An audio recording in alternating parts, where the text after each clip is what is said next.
का हमारा टॉपिक है वर्नियर कैलिपर। वर्नियर कैलिपर एक मेजरिंग डिवाइस है जिसकी हेल्प से हम लेंथ को मेजर करते हैं। अगर हम मीटर रूल की बात करें तो मीटर रूल के यूज करते हुए हमने इस स्ट्रिप की लेंथ मालूम करते हैं। तो ये स्ट्रिप हमें बताती है इसकी लेंथ अप्रोक्सीमेटली 8 mm। यहां पर 8 mm। अब 8 mm से इसकी लेंथ ज्यादा है, 9 mm से इसकी लेंथ कम है। तो ये जो हमारे पास मीटर रूल है ये इसकी लेंथ को एक्यूरेटली मेजर नहीं कर सकता क्योंकि इसके मुताबिक 8 mm इसकी लेंथ है, जबकि इसकी एक्चुअल लेंथ 8 mm से ज्यादा है। कितनी ज्यादा है वो नहीं ये बता सकता, और 9 mm से ये कम है। अगर हम देखें इसको डिटेल के साथ तो यहाँ देखें ये यहाँ पर 8 mm की लाइन है और ये यहाँ पर 9 mm की लाइन है। ये 8 और 9 के दरमियान में आ जाती है इसकी लेंथ, तो हम इसको 8 काउंट करते हैं, 9 काउंट नहीं करते, तो ये एक्चुअल लेंथ मेजर नहीं कर सकता। इस प्रॉब्लम को सॉर्ट आउट करने के लिए फिर हमने एक साइंटिस्ट आए जिनका नाम था पेरी वर्नियर। पेरी वर्नियर ने क्या किया, एक ऐसा इंस्ट्रूमेंट बनाया जिसकी हेल्प से हम मिलीमीटर के 10वें हिस्से तक भी लेंथ को मेजर कर सकते हैं एक्यूरेटली। यह रहा हमारे पास वर्नियर कैलिपर। वर्नियर कैलिपर एक ऐसी डिवाइस है जिसकी हेल्प से हम तकरीबन 1 मिलीमीटर के 10वें हिस्से तक एक्यूरेटली लेंथ को मेजर कर सकते हैं। चलिए वर्नियर कैलिपर की कंस्ट्रक्शन पर आ जाते हैं। वर्नियर कैलिपर बेसिकली दो जार्स, एक्सटर्नल जार्स पर मुश्तमिल होता है जिनका मकसद ये होता है कि वो एक्सटर्नल डायमीटर को मेजर कर सके। जैसे हमारे पास ये एक रिंग है जिसका हमने एक्सटर्नल डायमीटर मेजर करना है, तो हम उसको इन दोनों जार्स में रखेंगे। उसके बाद इसके दो इंटरनल जार्स होते हैं, जैसे कि ये हमारे ऊपर नजर आ रहे हैं। ये दोनों इंटरनल जार्स क्या करते हैं, ये उस रिंग का इंटरनल डायमीटर, इन साइड से डायमीटर कितना है उसको मेजर करते हैं। इसके अलावा इसके दो स्केल होते हैं, ये आपको नजर आ रहा होगा, ये वाला इसको मेन स्केल कहा जाता है, और जो दूसरा ये वाला छोटा स्केल नजर आ रहा होगा ये वाला, इसको हम बोलते हैं वर्नियर स्केल।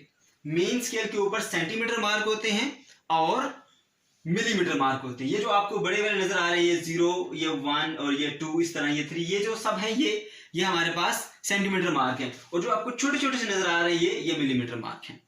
इसके अलावा जो ये हमारे पास वर्नियर स्केल है, वर्नियर स्केल के ऊपर 0 से लेकर 10 तक डिविजन होती हैं। इसकी जो स्मॉलेस्ट डिवीजन होती है वो हमारे पास 1 मिलीलीटर होती है। इसकी जो स्मॉलेस्ट डिवीजन होती है वो हमारे पास 1 मिलीमीटर होती है। इसकी जो स्मॉलेस्ट डिवीजन होती है वो हमारे पास होती है 0.9 मिलीमीटर।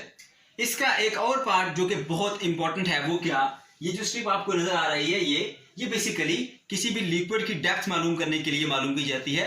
जैसे हमारे पास बीकर है, बीकर के अंदर कुछ वाटर पड़ा हुआ है, हमने उसकी डेप्थ कैलकुलेट करनी है एक्यूरेटली, तो हम क्या करेंगे, इसको इस तरह से बीकर के अंदर इसको डिप कर देंगे, और जो ये सरफेस है, ये सरफेस जब वाटर की सरफेस के साथ टच कर रही होगी तो हम वहां पर रोक लेंगे और फिर हम उसकी एक्चुअल जो है वो डेप्थ को मालूम कर सकते हैं। तो ये जार्स एक्सटर्नल डायमीटर, ये इंटरनल डायमीटर और ये लिक्विड की डेप्थ मालूम करने के लिए यूजुअली इस्तेमाल होता है। वर्नियर कैलिपर के ये एक जार जो कि मेन स्केल के साथ अटैच होता है, ये जार फिक्स होता है। इसी तरह हमारे पास ये इंटरनल जार, ये भी इस मेन स्केल के साथ अटैच है। ये दोनों जार्स फिक्स जार्स कहलाते हैं, जबकि हमारे पास ये जो जार है ये इस वर्नियर स्केल के साथ अटैच होता है, ये मूवेबल होता है, ये आगे और पीछे मूव कर सकता है। इसी तरह ये भी वर्नियर स्केल के साथ अटैच है, ये भी मूवेबल जार है। तो ये दोनों हमारे पास फिक्स जार होते हैं और ये दोनों हमारे पास मूवेबल जार्स होते हैं। लीस्ट काउंट, किसी भी मेजरिंग इंस्ट्रूमेंट के लीस्ट काउंट से क्या मुराद है, वो कम से कम मेजरमेंट जो आप किसी इंस्ट्रूमेंट से मेजर कर सकते हैं उसको हम कहते हैं लीस्ट काउंट।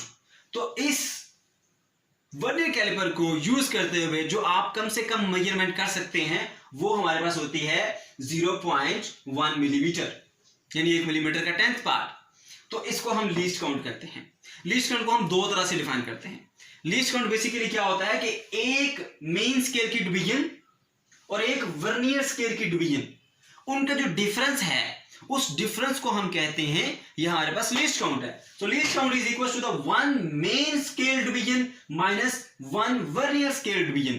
तो जो एक मेन स्केल की डिवीजन होती है, स्मॉलेस्ट डिवीजन, वो हमारे पास होती है 1 मिलीमीटर, तो हमने लिख दिया 1 मिलीमीटर। और एक वर्नियर स्केल डिवीजन, ये जो एक डिवीजन है ये अप्रोक्सीमेटली इक्वल टू 0.9 मिलीमीटर होती है, तो यहां हमने लिखा 0.9 मिलीमीटर। इन दोनों को हम माइनस करेंगे तो हमें आंसर मिलता है 0.1 मिलीमीटर। तो ये है इसका लीस्ट काउंट। इसके अलावा एक और भी फॉर्मूला है हमारे पास लीस्ट काउंट को मालूम करने का। वो फॉर्मूला क्या है? वो है least count is equal to 1 main scale division divided by the total number of divisions on the vernier scale. तो वर्नियर स्केल के ऊपर टोटल 10 डिविजन्स होती हैं, तो हम एक स्मॉलेस्ट डिवीजन जो कि 1 मिलीमीटर है उसको डिवाइड कर देंगे टोटल नंबर ऑफ डिवीजन जो कि हमारे पास है 10। तो 1 डिवाइडेड बाय 10 हमारे पास आएगा 0.1 मिलीमीटर। इसको अगर हम सेंटीमीटर में कन्वर्ट करना चाहते हैं तो सेंटीमीटर में हमारे पास आएगा 0.01 सेंटीमीटर। सबसे पहला स्टेप जो हम वर्नियर कैलिपर को इस्तेमाल करने से पहले करेंगे वो है इसका जीरो एरर को चेक करना। तो हम चेक करेंगे क्या इसमें जीरो एरर है या नहीं। तो सबसे पहले हमने क्या करना है, ये चेक करना है कि इसमें जो दो स्केल है, ऊपर वाला स्केल हमारे पास मेन स्केल है, नीचे वाला स्केल वर्नियर स्केल है, कि क्या मेन स्केल की जीरो वर्नियर स्केल की जीरो से एग्जैक्टली कंसाइड कर रही है ऐसे या नहीं। तो जैसे हम इस पिक्चर में देख सकते हैं कि ये वर्नियर स्केल की जीरो और ऊपर मेन स्केल की जीरो दोनों एग्जैक्टली कंसाइड कर रही हैं, बिल्कुल इस सिचुएशन में है। तो यहां पर कोई जीरो एरर नहीं है। अगर ये वर्नियर स्केल की जीरो और मेन स्केल की जीरो कंसाइड ना कर रही हो तो इसका मतलब होता है कि इसके अंदर एरर है। तो आपने क्या करना है, चेक कर लेना है। अगर जीरो जो वर्नियर स्केल की है वो ऑन द राइट साइड हो from the zero of the main scale, तो इसका मतलब है कि इसके अंदर जो एरर है वो पॉजिटिव जीरो एरर है। अगर जो वर्नियर स्केल की जीरो है वो मेन स्केल की जीरो के लेफ्ट साइड पर हो तो इसका मतलब ये होता है कि इसके अंदर नेगेटिव जीरो एरर है। तो दो तरह के एरर हमने देखे, एक पॉजिटिव जीरो एरर, एक नेगेटिव जीरो एरर। अगर वर्नियर स्केल की जीरो राइट साइड पर होगी तो इसका मतलब है कि ये पॉजिटिव जीरो एरर है।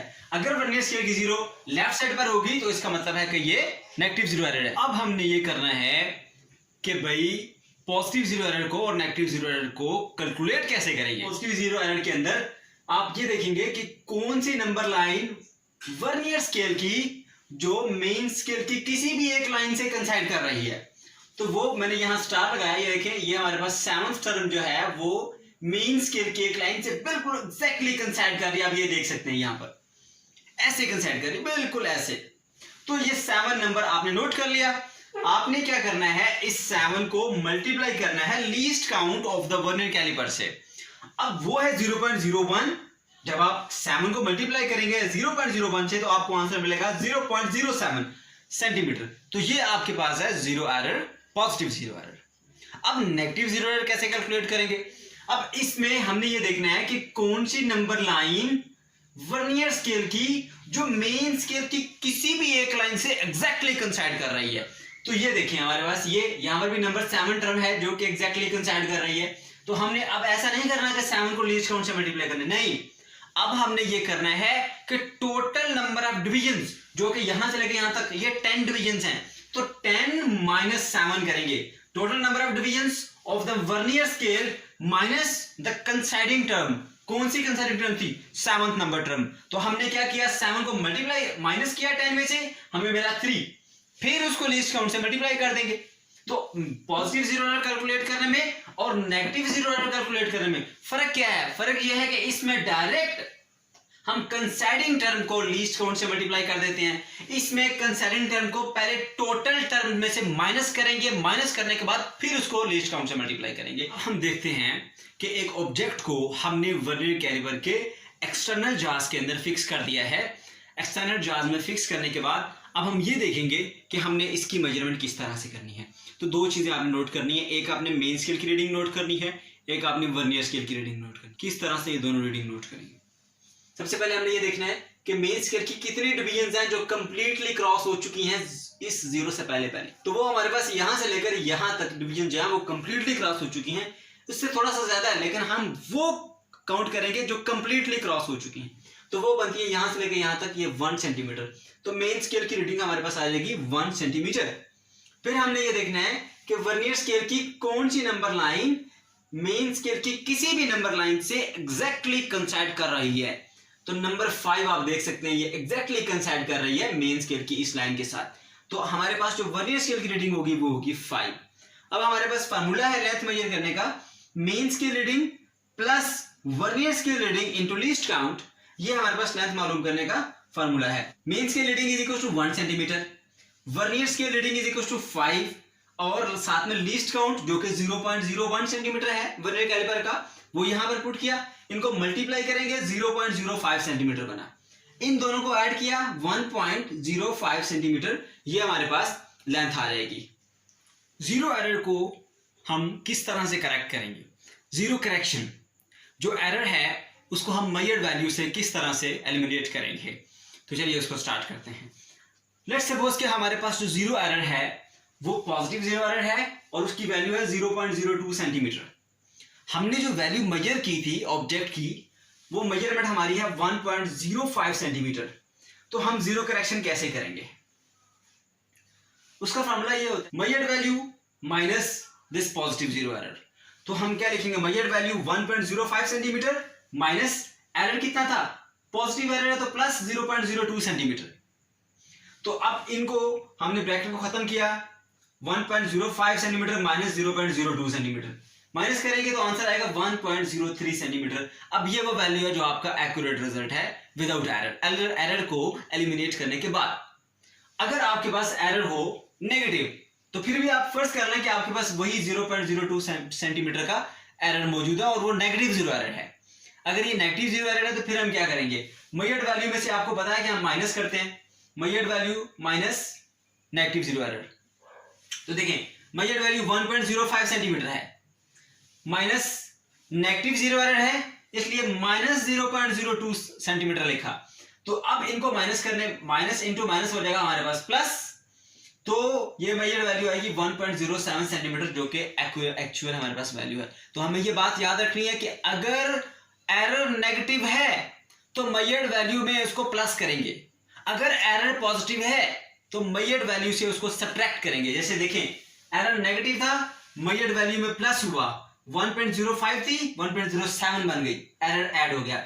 यहां देखें एरर पॉजिटिव था तो मेजर्ड वैल्यू से उसको सब्ट्रैक्ट किया जाता है। देखिए एरर हमारे पास मेजर्ड वैल्यू 1.05 थी और एरर कितना था 0.2, माइनस करके 0.13 आया।